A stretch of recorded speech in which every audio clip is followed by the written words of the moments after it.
Start होता है एक कैफे से जहां पर टीवी पर एक इंटरव्यू चल रहा था, जहां पर जिनसू नाम का एक आदमी जो कि एक cult organization the new truth का लीडर है, वो लोगों को समझा रहा था कि कैसे काफी अरसे से कुछ अजीब सी चीज जो कि एक एंजल है लोगों को एक फ्यूचर प्रिडिक्शन देती है, जो कि प्रिडिक्शन थी उनकी डेथ की। और उसी टाइम और डेट पर कुछ अजीब से डीमंस आते हैं और उस इंसान को मार देते हैं। इसी सब के दौरान उस कैफे में एक आदमी बैठा था जो कि बहुत ही ज्यादा परेशान लग रहा था। वो टाइम टू टाइम अपने मोबाइल पर टाइम चेक कर रहा था और जैसे ही 120 होते हैं, 3 डीमंस वहां पर आकर उसे मारने की कोशिश करते हैं। ये आदमी वहां से भागकर बाहर निकलता है, बट वो 3 डीमन उसका पीछा करते हैं और उसे बहुत ही बेरहमी से मार देते हैं और थोड़ी ही देर बाद वो तीनों डीमंस गायब हो जाते हैं। अब हम देखते हैं एक डिटेक्टिव को जो कि अपने दोस्त के साथ क्राइम सीन पर आता है। सारे ऑफिसर्स उसे बताते हैं कि कैसे यहाँ पर हमें कोई भी सबूत नहीं मिला। अब साथ ही एक सेमिनार चल रहा था जहाँ पे जिनसू लोगों को बता रहा था कि ये सारा गॉड एक्ट है और वो लोग जिन्होंने अपनी लाइफ में बहुत कुछ बुरा किया है, जैसे कि कोई मर्डर किया हो, किसी को नुकसान पहुंचाया हो या रेप किया हो, ऐसी हरकतों की वजह से वो पनिश हो रहे हैं। डिटेक्टिव जिनसू के पास आकर उससे इंफॉर्मेशन लेता है, जिसके बाद वो बताता है कि कैसे ये सारा गॉड एक्ट है और पुलिस को इसमें इंटरफेयर नहीं करना चाहिए। अब साथ ही डिटेक्टिव को यहाँ पर अपनी बेटी नजर आती है, जिसके बाद जिनसू बताता है कि आपकी बेटी मेरी यहाँ पर एक वॉलंटियर है और अगर आपको पसंद नहीं तो आप इसको लेकर जा सकते हैं। साथ ही वो अपने बचपन की स्टोरी भी बताता है कि कैसे मैं एक ऑर्फन था और बहुत सालों से ऑर्फनेज में रह रहा था। उसने अपनी पूरी जिंदगी सिर्फ मौत की ख्वाहिश में गुजारी थी, जिसके बाद वो सिर्फ ये चाहता था कि लोगों को ना पता चले कि उसने अपनी जान दे दी है और इस मकसद के लिए वो तिब्बत गया था। पर वहाँ पर उसने यही 3 क्रीचर्स एक आदमी को मारते हुए देखे थे, जिसके बाद वो समझ गया था कि ये सारा गॉड एक्ट है और गॉड की मर्जी के बगैर कुछ भी नहीं हो सकता। इसके बाद उसने अपनी पूरी जिंदगी सिर्फ इसी मकसद में लगा दी कि ये लोगों को बता सके कि उन्हें अच्छे काम करने चाहिए और बुरे कामों से रुक जाना चाहिए। जिनसू डिटेक्टिव को बताता है कि आपकी बेटी ने मुझे बता दिया कि आपके साथ क्या हुआ था, कैसे एक ड्रग एडिक्ट ने आपकी बीवी को मार दिया। क्या ये सही बात नहीं कि 6 साल के बाद ही वो आजाद हो गया और कैसे आप और आपकी बेटी अभी तक जिंदगी में बहुत उदास हैं। डिटेक्टिव भी दिल ही दिल में उसकी बात से एग्री कर रहा था। इसके बाद हम देखते हैं एक औरत को जिसका नाम पार्क है। वो अपने घर जाती है रात को, तो उसके बच्चे उसकी बर्थडे सरप्राइज के लिए एक केक लेकर आते हैं और साथ ही एक वीडियो बना रहे होते हैं। यहाँ पर अब अचानक से एक प्रिडिक्शन होती है जहाँ पर एक एंजल आकर पार्क को बताती है कि कैसे 5 दिन बाद ठीक 3 बजे उसकी डेथ हो जाएगी। इसके बाद हम लोग ऑनलाइन एक आदमी को देखते हैं जो कि एरोहेड ऑर्गेनाइजेशन का मेंबर था। ये भी द न्यू ट्रूथ कल्ट के साथ ही काम करते थे। ये सारे लोग इस ऑर्गेनाइजेशन के बस गुंडे और बदमाश थे जो कि क्रिमिनल रिकॉर्ड्स को ऑनलाइन सबके सामने लेकर आते थे। ये ऑनलाइन उस आदमी के बारे में बता रहा था कि कैसे वो सब लोगों को समझा रहा है कि ये सब कुछ जो हो रहा है इसमें गॉड का कोई लेना देना नहीं, और ये बात एरोहेड के बिल्कुल अगेंस्ट थी। इसलिए ये लोग उस आदमी को पकड़कर बहुत ही ज्यादा मारते हैं। जिसके बाद ये नॉवेलिस्ट अपनी लॉयर मिन के साथ जाता है डिटेक्टिव के पास। मिन डिटेक्टिव को बताती है कि कैसे एरोहेड के लोग अपने बिलीव्स को पूरा करने के लिए किसी भी हद तक पहुंच जाएंगे। इसके बाद मिन को कॉल आती है पार्क की, जो बताती है कि कैसे प्रेडिक्शन के टाइम उसके बेटे ने एक वीडियो बना ली थी, जिस वीडियो को जिनसू ने भी देखा था। और इसके बाद जिनसू ने उससे कोलैबोरेट करने के लिए कहा था कि जब 5 दिन के बाद तुम्हारे पास डीमंस आएंगे तो हम उस सारे इंसिडेंट को लाइव स्ट्रीम करना चाहते हैं। अगर उसने ये सारा इंसिडेंट लाइव स्ट्रीम करने दिया तो जिनसू उसे 3 बिलियन वॉन देगा, और उसके बाद अगर डीमन उसे मारे या ना मारे उसके पास पैसे तो रहेंगे। और वो इसलिए मिन के पास आई थी कि अगर वो मर जाती है तो वो 3 बिलियन वॉन उसके बच्चों तक पहुंच सके। मिन को पहले तो ये सारी चीज बिल्कुल ही फेक लग रही थी, जिसके बाद वो एग्री कर लेती है कि मैं तुम्हारी मदद करूंगी। और इसके बाद ये लोग जिनसू से मिलने के लिए जाते हैं। मिन जिनसू से कहती है कि ये चीज डील होनी चाहिए कि इन लोगों की आइडेंटिटी किसी के सामने ना जाए, और जिनसू इस बात से एग्री कर लेता है।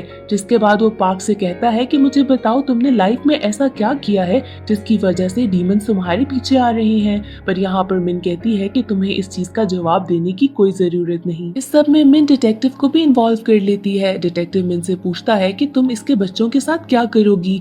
मिन बताती है कि मैं इन्हें इनके कजन के पास भेज दूंगी। अब डिटेक्टिव का जो फ्रेंड था वो एरोहेड को फॉलो करता था और इसीलिए उसने पार्क और उसके बच्चों की इंफॉर्मेशन ऑनलाइन लीक लीक कर दी थी। जिसके बाद पार्क कॉल करती है मिन को और बताती है कि कैसे सारे लोगों को उनकी इन्फॉर्मेशन मिल चुकी है। जिसके बाद वो इन बच्चों को कनाडा भेज देते हैं। अब डिटेक्टिव को अपनी बेटी की कॉल आती है जो उसे बताती है कि मैं अपनी दोस्त के घर स्टे कर रही हूँ, बल्कि इनफैक्ट वो रियलिटी में जिनसू के साथ थी। वो जिनसू से शेयर करती है कि उसकी फॉल्ट है कि उसकी मॉम की डेथ हो गई। अब यहाँ पर वो बताती है कि कैसे उस दिन उसे अपने डैड के पास जाना था कुछ डिलीवर करने के लिए, बट वो बहुत लेट हो गई जिसकी वजह से उसकी मॉम को जाना पड़ा। और ऐसे ही रास्ते में एक ड्रग एडिक्ट ने उसकी मॉम को मार दिया और ये सारा ब्लेम वो खुद पे लेती थी। ये सब सुनने के बाद जिनसू डिटेक्टिव की बेटी को अपने साथ लेकर जाता है और वहाँ पर वही ड्रग एडिक्ट था जिसने उसकी मॉम को मारा था। अब डिटेक्टिव की बेटी को बहुत गुस्सा आता है और वो जाकर उस ड्रग एडिक्ट को बेहोश कर देती है। जिसके बाद जिनसू उसके साथ मिलकर दोनों मिलकर उसे जला देते हैं। अब इसके बाद डिटेक्टिव की बेटी को बहुत ही ज्यादा सुकून मिलता है कि उसकी माँ की मौत का बदला ले चुकी है वो। अगले दिन उसकी डेड बॉडी मिल जाती है जो कि पूरी तरीके से जली हुई थी। और ये सारी चीज जब न्यूज पर आती है तो डिटेक्टिव को पता चल जाता है कि ये वही आदमी था जिसने उसकी बीवी को मारा था। अब वो दिन आ गया था जिस दिन पार्क को मारने के लिए डीमंस ने आना था। इस सब चीज को देखने के लिए बहुत सारे वीआईपी लोग भी आते हैं जिन्होंने मास्क पहने हुए थे। और जैसे ही वक्त करीब आने लगता है पार्क बहुत परेशान हो जाती है। सबकी नजरें घड़ी पर थी कि जैसे ही वक्त पूरा होगा क्या डीमंस आएंगे कि नहीं। जैसे ही वक्त पूरा होता है तो 3 डीमंस आते हैं और पार्क को मारने लगते हैं। डिटेक्टिव बहुत कोशिश करता है कि पार्क को बचाए पर यहाँ पर वो कुछ नहीं कर पाता। डीमंस उसे जोर से गिराते हैं और वो बेहोश हो जाता है। पार्क की डेथ के बाद तो सारे लोग समझ जाते हैं कि ये गॉड विल ही है और इसके बाद सब इस बात पे यकीन करने लगते हैं। जब डिटेक्टिव की आंख खुलती है तो वो देखता है कि उसकी बेटी भी घर पर नहीं पहुंची। इसके बाद डिटेक्टिव जब बाहर निकलता है तो देखता है कि पूरा शहर कितना ही ज्यादा सुनसान है। हर कोई इस चीज से डरकर अपने घर में बंद हो चुका था। जिसके बाद जिनसू के साथ ऑनलाइन एक इंटरव्यू होता है जहाँ पर वो सब लोगों से कहता है कि अपनी जिंदगी वापस नॉर्मल तरीके से जीना स्टार्ट कर दो, घरों से बाहर निकलो, बट हमें सारे काम अच्छे करने हैं क्योंकि ये सब सिर्फ उन्हीं के साथ होता है जो कि अपनी लाइफ को बुरे तरीके से गुजारते हैं और बुरे काम करते हैं। अब डिटेक्टिव नोट करता है कि जिनसू की इंटरव्यू वीडियो में उसके पीछे उसकी बेटी की जैकेट भी लटकी है और उसे पता चल जाता है कि उसकी बेटी जिनसू के साथ ही होगी। यहाँ पर लैपटॉप पर उसे कुछ फाइल्स रिसीव होती हैं जहाँ पर वीडियो में वो देखता है कि कैसे उसकी बेटी ने उस ड्रग एडिक्ट पर अटैक किया था। उसे समझ नहीं आती कि जिनसू ने उसे ये वीडियोस क्यों भेजी होंगी। इसके साथ ही एरोहेड का वही मेंबर दोबारा से लाइव आकर बताता है कि कैसे वो सारे लोग भी बुरे हैं जो कि इस सब चीजों में इंटरफेयर कर रहे हैं, जैसे कि मिन क्योंकि उसने उन बच्चों को बाहर भेज दिया। और जिस दिन पार्क के साथ ये सब हो रहा था तो डिटेक्टिव ने भी उन डीमंस को रोकने की कोशिश की थी, इसलिए ये सारे लोग भी बहुत बुरे हैं। ये सब देखते साथ ही मिन समझ आती है कि एरोहेड के लोग तो उसे नहीं छोड़ेंगे। जिसके बाद वो फौरन घर जाती है और अपनी मॉम से कहती है कि पैकिंग करें, हमें इस जगह को छोड़कर फौरन जाना होगा। वहाँ पर मिन को अपने नाम पर एक कुरियर मिलता है जिसमें कुछ डॉक्यूमेंट्स थे। उस डॉक्यूमेंट्स के अकॉर्डिंगली जिनसू ने 14 साल पहले ही ये सब चीजें एक्सपीरियंस की थी। अब ये नहीं पता था कि उसने ऐसा क्या किया है जिसकी वजह से उसने भी प्रिडिक्शन ले ली थी। वो ये फोल्डर लेकर जाती है पुलिस स्टेशन जहाँ पर वो देखती है कि वो भी बिल्कुल पूरा खाली था और एरोहेड के लोगों ने वहाँ पर भी बहुत ही बुरे तरीके से तबाही कर दी थी। अब यहाँ पर उसके कुलीग की कॉल आती है कि एरोहेड के लोगों ने उसे बहुत बुरे तरीके से मारा है, जिसकी वजह से मिन अपनी मॉम के साथ फौरन एयरपोर्ट के लिए निकल पड़ती है। पर इससे पहले कि वो ये जगह छोड़कर जा सकते, एरोहेड के लोग आते हैं और मिन और उसकी मॉम को बहुत बुरे तरीके से मारते हैं। जिसके बाद ये बहुत मुश्किल से अपनी मॉम को हॉस्पिटल लेकर जाती है। वहाँ पर वो नोट करती है कि आसपास के लोग उसे बहुत ही बुरे तरीके से देख रहे हैं। उन सब लोगों को पता था कि ये वही है जिसने गॉड विल में इंटरफेरेंस करने की कोशिश की थी। अब डिटेक्टिव जाता है जिनसू के घर अपनी बेटी को ढूंढते हुए। वहाँ पर उसे जिनसू नहीं मिलता और बाहर बहुत सारे लोग थे जो कि जानते थे कि ये वही डिटेक्टिव है जिसने पार्क को बचाने की कोशिश की थी। यहाँ पर ये लोग बहुत ज्यादा उसे मारते हैं कि अचानक से जिनसू की कॉल आती है। डिटेक्टिव सब लोगों को बताता है कि जिनसू की कॉल है और सब लोग उसे मारना छोड़ देते हैं। जिसके बाद जिनसू उसे बताता है कि मेरे बताए हुए एड्रेस पर आ जाओ। अब दूसरी तरफ हम देखते हैं कि मिन जाती है उसी आदमी के पास जिसने वो पार्सल भेजा था। वो आदमी कहता है कि मेरे पास वो सारा इंटरव्यू है जिसमें जिनसू ने अपनी सारी रियलिटी बताई थी, बट वो ये सब कहकर वो चीज डिलीट कर देता है। मिन जब उससे पूछती है कि तुमने ये डिलीट क्यों किया, तो वो कहता है कि जिनसू कुछ दिन पहले मेरे पास आया था, उसने मुझे एक ऑफर दी कि मैं तुम्हें द न्यू ट्रूथ का लीडर बना दूंगा अगर तुमने मेरे सारे डॉक्यूमेंट्स को डिलीट कर दिया। अब इसके बाद मिन भी वहां से जाने लगती है और बाहर उससे बहुत सारे लोग मिलते हैं जो कि उसे मारने लगते हैं। वो इतनी ज्यादा जख्मी हो जाती है जिसके बाद वो लोग उसे एक जगह पर छोड़ के भाग जाते हैं। अब डिटेक्टिव पहुंचता है उस लोकेशन पे जो कि जिनसू ने उसे भेजी थी। वहाँ पर जिनसू खुद डिटेक्टिव का वेट कर रहा था। जब डिटेक्टिव आता है तो जिनसू उसे कहता है कि मेरी प्रिडिक्शन भी हो चुकी है 14 साल पहले और मेरी प्रिडिक्शन का टाइम 10 मिनट बाद खत्म होने वाला है, जिसके बाद डीमंस मुझे भी आके मार देंगे। बट मुझे नहीं पता कि मैंने ऐसा क्या किया था जिसकी वजह से मुझे प्रिडिक्शन मिली। पूरी जिंदगी मैंने उस वजह को ढूंढने में लगा दी और इसी वजह से मैंने पूरी जिंदगी बहुत डर कर जी है और शायद इसी वजह से मैं अच्छे काम करता रहा। अब मैं भी ये चाहता हूँ कि पूरी दुनिया में लोग डर कर जिंदगी गुजारें और अच्छे काम करें ताकि बुराई यहाँ से खत्म हो जाए। डिटेक्टिव बहुत ज्यादा गुस्से में था। वो पूछता है कि मेरी बेटी कहाँ है। जिनसू कहता है कि तुम घबराओ नहीं, वो घर पर तुम्हारा वेट कर रही है। अब तुम्हारे पास दो ऑप्शंस हैं, या तो तुम मेरी मौत की वीडियो बनाकर अपलोड कर दोगे तो मैं तुम्हारी वीडियो भी अपलोड कर दूंगा जिसमें तुम्हारी बेटी उस ड्रग एडिक्ट को मार रही है, या तो सेकंड ऑप्शन ये है कि जब मैं मर जाऊं तो तुम मेरी बॉडी को कहीं ठिकाने लगा दो और किसी को भी पता ना चले कि मेरे साथ भी ऐसे हुआ है। अब जैसे ही 10 मिनट पूरे होते हैं हम देखते हैं कि कैसे वहाँ पर डीमंस आते हैं और जिनसू को मार देते हैं। अब इसके बाद उसकी बॉडी को ठिकाने लगाकर डिटेक्टिव पहुंचता है अपने घर जहाँ पर उसकी बेटी उसका वेट कर रही थी। स्टोरी शिफ्ट हो जाती है 4 साल के बाद की, जहाँ पर लोग तो इस बात पे यकीन करने लगे थे। इवन के डीमंस के बहुत ज्यादा जगहों पर स्टैचूज भी बन गए थे। हम यहाँ पर देखते हैं कि एक कैंपिंग वीडियो चल रही थी जो कि ये कल्ट ही चला रहा था। उसमें उन सारे लोगों को बताया जा रहा था कि जो लोग अपनी प्रिडिक्शंस को छुपा रहे हैं ताकि यहाँ पर आकर उनको मारा ना जाए, उन लोगों को सामने आना चाहिए और अपनी स्टोरी खुलकर बतानी चाहिए। अब यहाँ पर एक प्रोडक्शन टीम थी लेकिन वीडियो एडिटिंग कुछ खास पसंद नहीं आई थी। अब एडिटिंग का काम दिया जाता है मिस्टर बे को जो कि खुद इस काम से बहुत तंग आ चुका था। अभी रिसेंटली उसका एक न्यूबॉर्न बेबी हुआ था और वो अब तक उससे मिल भी नहीं पाया था। उसकी कुछ तबीयत ठीक नहीं थी इसलिए उसको इंटेंसिव केयर में रखा गया था। अब यहाँ पर वो दोबारा से एडिटिंग करने के लिए अपने दोस्त के पास जाता है पर वो डेस्क पर नहीं था। बे को वहाँ पर एक विजिटिंग कार्ड मिलता है जिसके पीछे एक एड्रेस भी था किसी फिशिंग स्पॉट का। साथ ही उसका दोस्त आता है। बे उसे कहता है कि चलो दोबारा से एडिटिंग के लिए, पर उसका दोस्त बहाना करता है कि मुझे मेरी बीवी के पास जाना है तो तुम ये काम अकेले कर लो। उसका दोस्त थोड़ा परेशान लग रहा था। साथ ही उसकी वाइफ की कॉल आ जाती है। वो बे से कहती है कि मैं तुम्हें एक वीडियो बनाकर देती हूँ तुम्हारे न्यूबॉर्न बेबी की, जिसके बाद वो इंटेंसिव केयर में जाती है क्योंकि उसकी बेबी की तबीयत कुछ खास ठीक नहीं थी। वहाँ पे वो कैमरा ऑन करती है और साथ ही उसके बेबी को प्रिडिक्शन मिल जाती है कि कुछ अरसे बाद उसकी भी डेथ हो जाएगी। प्रिडिक्शन के अकॉर्डिंगली उसके बेबी की डेथ 5 दिन के बाद हो जाएगी। अब यहाँ पर बे को उसकी फ्रेंड की वाइफ की कॉल आती है जो बताती है कि काफी दिनों से उसका हस्बैंड कुछ अजीब बिहेव कर रहा था। अब ये सुनने के बाद बे उसी फिशिंग स्पॉट के एड्रेस पे जाता है जहाँ पर उसे नजर आता है कि उसका दोस्त रो रहा था।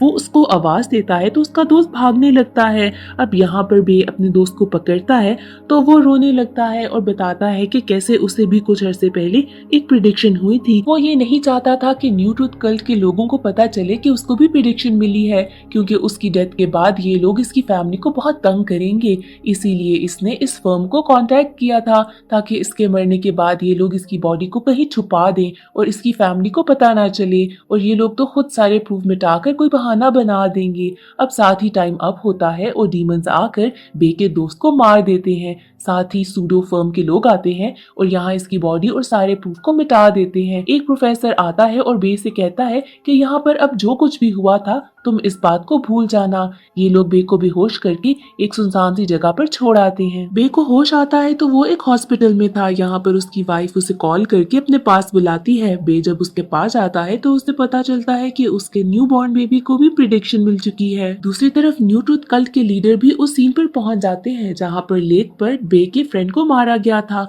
वहाँ पर उन्हें सूडोलो फर्म का कार्ड मिलता है। यहाँ पर एक लड़की आकर लीडर को बताती है कि कैसे उन्हें एक और सिनर का पता चल गया है। ये लोग उस सिनर के पास जाते हैं ताकि उसकी भी वीडियो बना सकें। वो सिनर इनको बताता है कि यहाँ पर मैं भी एक सूडोलो फर्म के साथ काम कर रहा था, क्योंकि मैं भी चाहता था कि मेरी मौत के बाद ये लोग सारे प्रूफ मिटा दें। इसके बाद न्यू ट्रुथ कल्ट के लोग एक मीटिंग बुलाते हैं ताकि इस चीज को डिस्कस किया जा सके। यहाँ पर मीटिंग में कल्ट के लीडर को पता चलता है कि सूडोलो फर्म की ओनर है लॉयर मिन। ये वही लॉयर थी जिसको पहले इन लोगों ने मार दिया था, बट वो मरी नहीं थी, जिंदा है। यहाँ पे कल्ट के लीडर को लगता है कि मिन तो गॉड का मजाक उड़ा रही है, इसलिए इस नई फर्म के सारे लोगों को पकड़ कर लेकर आना है। दूसरी तरफ बे को बहुत परेशानी थी। वो अपने ऑफिस जाता है और उसी प्रोफेसर को ढूंढने की कोशिश करता है जिसने उस क्राइम सीन के ऊपर उसे सब कुछ भूल जाने को कहा था।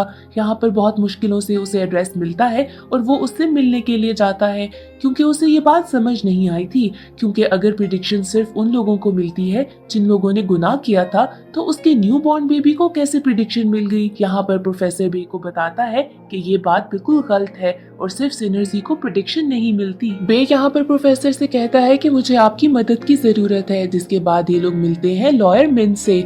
मिन उनसे बताती है कि कैसे ये सारा काम जिनसू ने बहुत साल पहले स्टार्ट किया था, पर 4 साल पहले उसकी भी मौत हो चुकी थी। सब लोगों को लगता है कि सिर्फ सिनर्स के साथ ही ये होता है, और इस बात को प्रूव करने के लिए कि ये सब कुछ गलत है, उन्हें बहुत ही अच्छे प्रूफ की जरूरत है। मिन यहाँ पर बे से कहती है कि अगर वो अलाउ करे तो ये लोग उसके बेबी की लाइव ब्रॉडकास्ट कर सके, ताकि सारे लोगों का डाउट क्लियर हो, क्योंकि ये सिर्फ सिनर्स के साथ नहीं हो रहा। अब ये बात सुनकर तो बे बहुत ज्यादा गुस्से में आता है और इन सब लोगों पे चिल्लाने लगता है। मिन यहाँ पर बे को थोड़ी तसल्ली देती है और बताती है कि कैसे तुम्हारी मर्जी के बगैर कुछ किया नहीं जाएगा। साथ वो ये भी बताती है कि कैसे 4 साल पहले पार्क की लाइव ब्रॉडकास्ट को वो रोक नहीं पाई और हर एक को यकीन हो गया कि ये सारा काम गॉड का ही है, और अब इसलिए वो मिन खुद को ही ब्लेम करती है। प्रोफेसर साथ बताते हैं कि उनकी भी एक बेटी थी। ये दोनों बीच पर जा रहे थे, जहाँ पर रास्ते में उसकी बेटी को प्रिडिक्शन हुई कि वो 30 सेकंड्स के बाद मर जाएगी। उसे अपनी बेटी की चेहरा अभी भी याद है कि वो उसे शायद कुछ बताना चाहती थी, पर इससे पहले उसकी डेथ हो गई। दूसरी तरफ सूडोलो फर्म के एक आदमी को न्यू ट्रुथ कल्ट के लोग उठाकर ले जाते हैं, जिसके बाद उसे बहुत ज्यादा मारते हैं। एंड पर आकर वो प्रोफेसर का नाम और एड्रेस बता देता है, जिसके बाद एरो हेड के लोग प्रोफेसर के घर पहुंच जाते हैं और उसे पकड़कर एक अलग जगह पर ले जाते हैं। यहाँ पर उसकी लोकेशन खोली जाती है ताकि पता चल सके कि वो कहाँ कहाँ गया था। इसके बाद यहाँ का लीडर एरो हेड कहता है कि इसको मार दो, जिसके बाद प्रोफेसर को मार दिया जाता है। नेक्स्ट एरो हेड का टारगेट था मिन, पर मिन उनसे पहले ही वहाँ से चली गई थी और वो सारा कुछ वहाँ से इरेज करके निकली थी। इसके बाद बे अपनी बीवी को बताता है कि कैसे वो कुछ लोगों से मिला था और अब वो उसकी बेबी की लाइव ब्रॉडकास्ट करेंगे ताकि लोगों को पता चल सके कि सिर्फ सिनर्स के साथ ये नहीं होता। यहाँ पर उसकी वाइफ बहुत ज्यादा रोती है। बे अपनी वाइफ को समझाता है कि अगर ऐसा ना हुआ तो वो इसको एक एक्सीडेंट की तरह दिखा देंगे। अब नेक्स्ट डे बे देखता है कि टीवी पर दिखा रहे हैं कि न्यू ट्रुथ कल्ट के लोगों ने प्रोफेसर को मार दिया है। साथ ही टीवी पर इस फर्म के बारे में भी बता दिया जाता है। अब ऐसे ही बे कॉल करता है मिन को और बताता है कि कैसे प्रोफेसर को मार दिया गया है। मिन बे से कहती है कि वो अपनी वाइफ के साथ ही रहे। जब वो अपनी वाइफ को कॉल करता है तो उसकी वाइफ अपने बेबी को लेकर न्यू ट्रुथ कल्ट के लोगों के पास जा रही थी, क्योंकि वो जानना चाहती थी कि उसके बेबी के साथ ऐसा क्यों हो रहा है। बे की वाइफ जब वहाँ के लीडर के पास जाती है और उसे वो वीडियो दिखाती है जहाँ पर उसकी बेबी की प्रिडिक्शन हुई थी, तो वो बहुत ही ज्यादा ब्लैंक हो जाता है और कहता है कि इन्हें हर केस के बारे में नहीं पता चलता। जिसके बाद वो वीडियो लेकर बाकी सारी टीम के पास जाता है। वहाँ पर डिस्कशन होती है कि अगर ये वीडियो वायरल हो गई तो लोगों को उन पर यकीन नहीं रहेगा कि कैसे एक बेबी के साथ भी ये सब कुछ हो रहा है। जिसके बाद वो बेबी को बे की वाइफ से अलग करने की कोशिश करते हैं। न्यू ट्रुथ कल्ट की बिल्डिंग में बहुत सारे रिपोर्टर्स भी पहुंच जाते हैं, क्योंकि समझ नहीं आ रही थी कि हो क्या रहा है। यहाँ पर अचानक से एक आदमी आता है और कहता है कि 10 मिनट के अंदर उसकी प्रिडिक्शन पूरी होने वाली है। यहाँ पर बहुत ही ज्यादा अफरा तफरी मच जाती है, जिसका फायदा उठाते हुए बे और मिन अंदर जाते हैं और बे की वाइफ और बेबी को छुड़ा के वहाँ से भागने की कोशिश करते हैं। इसके बाद मिन इन्हें एक घर पे लेके जाती है जहाँ पर एक आदमी होता है जिसको 3 साल पहले प्रिडिक्शन मिल चुकी थी।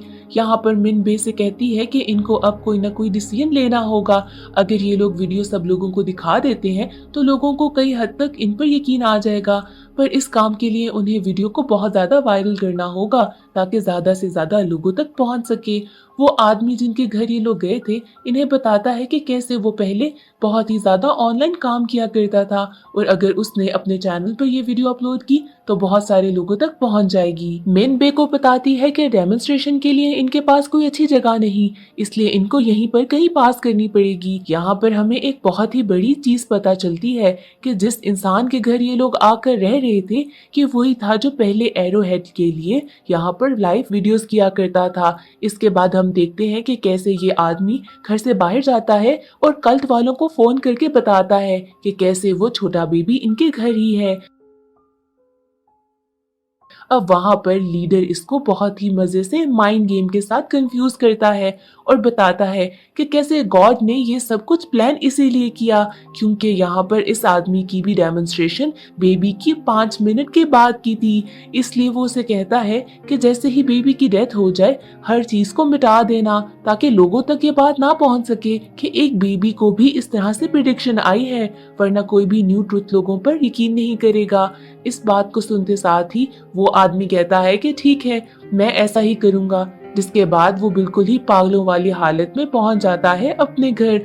वहां पर वो बे से मिलता है और उसे बताता है कि मैं तुम्हें और तुम्हारी वाइफ को मार दूंगा। वो बे पर हमला करता है और उसको बेहोश कर देता है, जिसके बाद वो ऊपर जाता है ताकि बे की वाइफ और बेबी को भी मार सके। यहाँ पर अचानक से मिन उस आदमी पर हमला करती है और बेबी को बचा लेती है। अब टाइम ऊपर हो चुका था और यहाँ पर आ जाते हैं वो डीमंस बेबी को मारने के लिए।